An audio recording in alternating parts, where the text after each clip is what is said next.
বাবা চলে গেলেন তখন ওর বাড়িতে দেখলাম এই পরিস্থিতি। ওর মা খুব স্বাভাবিক, তো মা কালকে আমার তো কর্তব্য, মানে খবর পাওয়ার সঙ্গে সঙ্গে আমি এসেছি, সারাদিন কালকে সন্ধ্যে থেকে ছিলাম।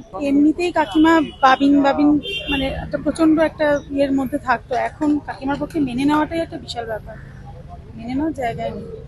তো আমার মতো অবস্থা। ও স্বাভাবিক স্বাভাবিক। গিয়ে কি করলেন আপনি, কথা বললেন?